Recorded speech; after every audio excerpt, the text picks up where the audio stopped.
that the amendment had passed 59% to 41%. And I literally couldn't believe it. I thought that they must have gotten it wrong. People lie in the polls, and because of that, you don't know if you're really moving them with your message or not. I can't get inside people's hearts and to know why they made this decision, the privacy of the voting booth. When something like that is coming at you, it's very personal. This was a test of who could win a political fight and who could get that 26%, the people to come out and vote the right way.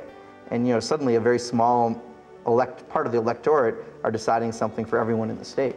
It was just astounding in a lot of ways that people could look at the protections, the rights and protections that are denied to lesbian and gay couples and their families, and see the real hardships that this causes, and then vote for an amendment to the Constitution that says, no, you don't have those rights and protections right now, and you never will. So it's a crapshoot sometimes when you take it to the voter. Do you really want mob rule deciding who's going to be discriminated against and who's not going to be discriminated against? I believe that people should vote and people should exercise their voice. But I think as legislators, we have to be careful what we take before the people. What if they took a vote in the 19th century? Should Irish be able to vote? That would never have passed. And if they took a vote in the South, should blacks be able to drink out of the same water fountains as the whites? It would not have passed.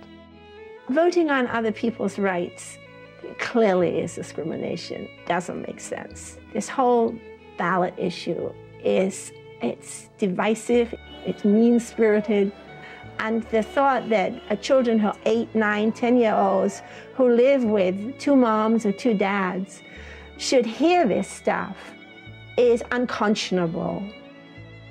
I grew up in Lynn, Massachusetts, small town, a small working class town, and I lived next door to my best friend, and he had a mom and a dad, and I had 2 moms, but our families pretty much ran the same. They'd wake up, take me to hockey practice, take me to school.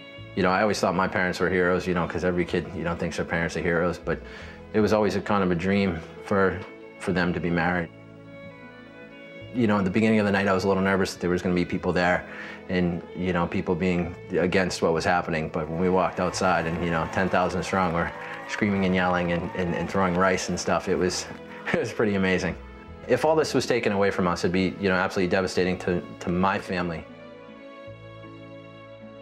The fundamental civil rights battle of our time, of our generation, of now, this first decade of the 21st century, is this equal rights for our gay citizens. If you go to the ballot measure, you're going to spend an incredible amount of money to fight a somewhat unseen opponent, to not necessarily know where your traditional allies may be, actual real voters, and in the end, you're going to have people lying to pollsters. If you can avoid getting to the place where you're doing, should we amend our Constitution on the ballot, do that.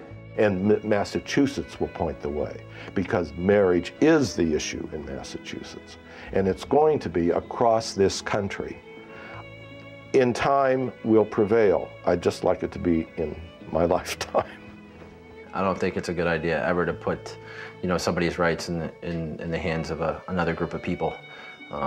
Look where we would be if that was true during the Civil Rights Movement, or women's rights. It's just not, it's not American to do that.